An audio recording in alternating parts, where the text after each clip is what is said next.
કેમ જરૂરી છે? કેમ? તમે એ જુઓ કે ઘણા બધા લોકો આંધળી દોટ મૂકતા હોય છે. એ લોકોને ખબર જ નથી હોતી કે ભાઈ કઈ ડાયરેક્શનમાં કેવી રીતે જવાનું છે.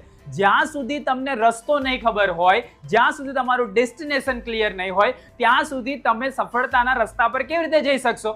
એવી જ રીતે તમારી બોર્ડ એક્ઝામની આખી જે આ જર્ની છે, એ જર્નીનો પહેલો જ તમને રસ્તો નહીં ખબર હોય, પહેલું જ તમારું ટાર્ગેટ નક્કી નહીં હોય, તો તમે ત્યાં કેવી રીતે પહોંચી શકશો?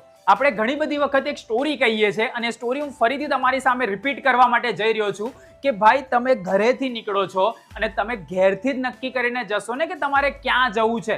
સપોઝ કે મારે અમદાવાદ જવું છે, તો હું બસ સ્ટેન્ડ પર જઈને નહીં વિચારું કે મારે અમદાવાદ જવું છે. મેં ઘરેથી નક્કી કરીને રાખીશ અને એના આધારેનું પ્લાનિંગ મારું પહેલેથી થઈ જશે. ભાઈ સવારે 10 વાગે મારે બસ કે ટ્રેન પકડવાની છે, કાં તો ફ્લાઇટ પકડવાની છે, તો એની માટે મારે કેટલા વાગે ઉઠવું પડશે, ઉઠ્યા પછી મારે અહીંયાથી સ્ટેશન સુધી કેવી રીતે પહોંચવાનું છે, આ બધું જ તમે પ્લાનિંગ કરો છો કે નથી કરતા?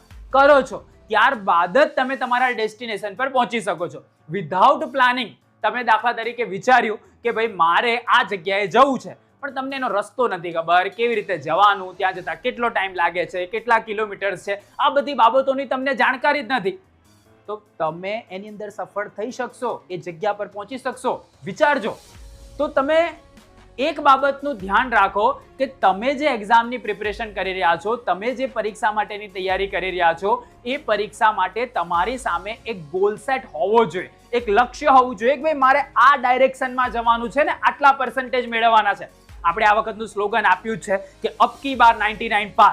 તો તમે પોતાનું જે ગોલ છે એને લખ્યો કે નહીં, કોઈ જગ્યાએ ચોંટાડ્યો કે નહીં? જ્યાં સુધી તમારું લક્ષ્ય નહીં હોય, જ્યાં સુધી તમારો ગોલ ક્લિયર નહીં હોય, ત્યાં સુધી તમારો રસ્તો અને તમારું પ્લાનિંગ રેડી જ નહીં થાય. એટલા માટે લક્ષ્ય જરૂરી છે. જેનું લક્ષ્ય હશે આજે, જેનો ગોલ પાવરફુલ હશે, જેનું એમ પાવરફુલ હશે, એ જ વ્યક્તિ બર્નિંગ ડિઝાયર રાખી અને ફાઇનલ ડેસ્ટિનેશન પર પહોંચશે અને સફળ થશે. તો તમે આની બાબતનો આજે નોટ ડાઉન જરૂરથી કરી લેજો કે જો તમારા ડાયરીની અંદર, તમારા લિસ્ટની અંદર તમારું લક્ષ્ય ક્લિયર નથી, તો આજે જ એને ક્લિયર કરી દેજો. આ પહેલો મુદ્દો.